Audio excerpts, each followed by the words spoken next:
My name is Farid Hilali. I believe that the UK government was complicit in the torture that I have suffered both in the United Arab Emirates and Morocco. And now for the first time I tell my story.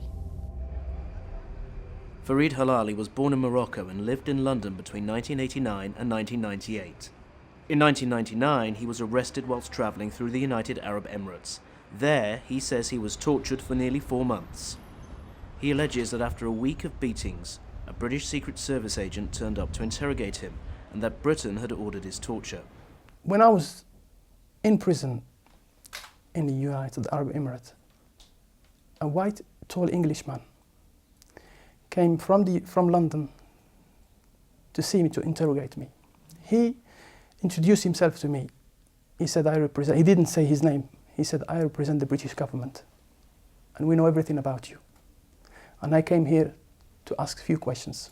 If somebody had seen you at that stage, would they have thought you were treated well, badly? I mean, did you have cuts? Did you have blood? Well, when I was arrested, I was beaten up so horrifically. The torture I still had, they handcuffed me, always handcuffed. And I had shackles, I was shackled. And it was, instead of a chain, it was a metal bar. I showed it to him. I said, look what happened to me, look what they done to me. What did you show him? I showed him first the hands, then showed him my feet. There was some fresh blood coming out from my hands as well as the feet. And showed him some of the bruises, fresh bruises in my body. And I told him they've been torturing me. And he wasn't interested. Describe the bar. Well, the bar is a metal bar, and then they had the cuffs. I slept like that. You had had that bar on you at this stage for how long? Well, since it's about a week or so, until the interrogation of the British person. It was ill treatment and torture. That's how I can say it. It was torture, pure and simple. No doubt in your mind? No doubt. The beating on the sole of my feet, the kicking, punching, the shouting, swearing. It was mental, psychological torture as well as physical. For what purpose? Well, the only purpose I believe is, and I realized later, that to prepare me, soften me up for the interrogator, for the MI5 or MI6 agent. I'm sitting in a chair. Behind me is 4 United Arab Emirates plainclothes officers. And you knew them? Well, I can see their faces, of course. And they're the one who, when I got arrested, they came from Sharjah to Ras Al Khaimah. It's a city up north. But they had beaten you? They are the one, yeah. So you're in a room where 4 people you say had tortured you or stood behind you. Yes. Across the table is somebody who says there's a representative, they are a representative of the British government. Yes. Yes. And that's where he said, I want you are in a deep problem, you are in a situation, and the only way you can come out of it, you have no other option, the only way you can come out of it is to cooperate. So he started showing me some photos and asking me questions. I told him, I haven't seen any solicitor. I need a solicitor to be able to reply to your questions, you know. I need a solicitor. I need to speak to a human rights organization. Look what they've done to me. And then I would like to speak to my family, at least to let them know where my whereabouts. He said, I can't do it. He said, this is the United Arab Emirates. Then in his way, he started asking me questions about, show me photos of me coming out from a mosque in London. Show me photos of some people that I've met, especially 2 people, British from Pakistani origin. Do you remember who they are? Well, I certainly know 2 of them. The photos, I know 2 people. I told him I know these people because they were, at that time, these 2 individuals, they were arrested in Yemen. Mm-hmm. I was very honest with him. He told me why they went to Yemen. I said, all I know, as far as I know, they went to learn Arabic language. He said, excuse my word, he said, you're bullshitting me. They went there to kill Americans and British. I said, I don't believe that. I mean, why would they come all the way from Britain to go to Yemen to kill British and Americans? where they could have done that in the UK. It's not logical.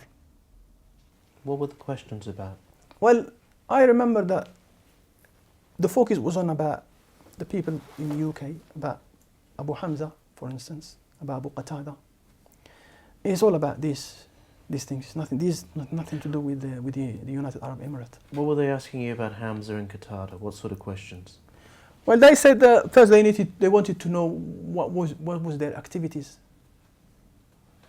If I knew them, who they know, who associate with him. Did you know Qatada personally? I didn't know him personally, but I've heard of him. Everyone knows about him. Did you know Hamza personally? No, never. These people who were torturing you Mm-hmm. had pictures of you leaving the mosque where Abu Qatada used to preach. Yes, and that's the same picture the MI6 agent showed me. Who could have taken these pictures? The British intelligence services. We all know. These pictures were taken in London? Yes. Throughout your entire interview with this guy who you believe is from MI6, you are kept shackled. Yes. He saw the shackle. He saw it. I showed him everything. And I'm so shocked. I was so shocked. I didn't want to assist me, or at least, ensure that I'm protected or I'm not treated in such a way. I'm so shocked. He was very upset that I wasn't really cooperating with him. He was hoping to get certain information, which I didn't have anyway. But even though I was willing to answer his question as honestly as possible, he got out, and the officers went behind after him. I could hear them whispering. What do you hear? I heard him shouting, using the F word. He's angry, upset. And then who are the first people to re-enter the room? The United Arab Emirates police, plain police officers. They came first, threatening me and telling me, we're going to do this to you, shouting at me. You have to cooperate with this person, with the British person. You have to answer his questions. You have to cooperate, or we will kill you, we will rape you, we will do this to you. And they were shouting at me. Let's say you're sat where you are now. Mm-hmm. How far away would the MI6 agent have been? Not far away. It was just like, I could say 2 meters or more than 2 meters. Outside the door? Yes. But he could hear it. He could hear it, definitely. He could hear it. Because if I could hear them whispering and his swearing, then he could hear it because they were shouting. It is your belief that an MI6 agent heard these threats to torture, rape and kill you shouted by the guards from the UAE? Yes, definitely. Any doubt? No doubt. He comes back, sit.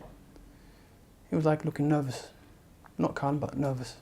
And then he said, let's start fresh. Did he ask about your welfare? No, he's not interested in that. Did he tell the UAE guards off for threatening you? No, never. I told him, you here, you represent the British guy, you come and you say you represent the British government and you boast about democracy and all that, and here you can't even afford me a solicitor. And he said to me, and this I can never forget, he said to me, people like yourself, don't deserve justice, democracy or human rights. I got very shocked and very upset. Well, I say, in that case, I have nothing to say to you. When he said that, what did you take that to mean? Well, I understood that you're going to be tortured. We don't care. Hilali says that in July 1999, he was sent to a detention centre in Abu Dhabi and then rendered to Morocco. He claims the torture continued, and he was questioned again about British-based alleged extremists. How many times were you subjected to electric shocks, so far as you can remember? About maybe 5-6 times. What is the device they used? What does it look like? Describe it. I didn't see it because I was always blindfolded. Okay. So I could only hear, then sometimes here, So, but it's very, very shocking. I feel like it's very painful. It's just like that moment, a current hits you hard. You feel like your heart is coming out.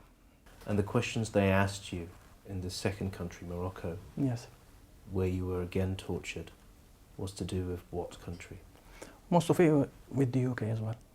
come up with new names, pictures, many pictures. In which country were they taken? UK.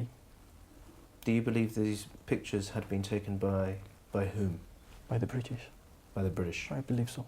You were questioned, beaten and tortured whilst being questioned about material that had come from the British Secret Services? Yes. You sure? Yes, definitely. How can you be so sure? Well, I left Morocco when I was young, and I had no involvement in anything to do with Morocco. Who was responsible for you being taken to the second country? Well, I still believe that it was the UK behind it.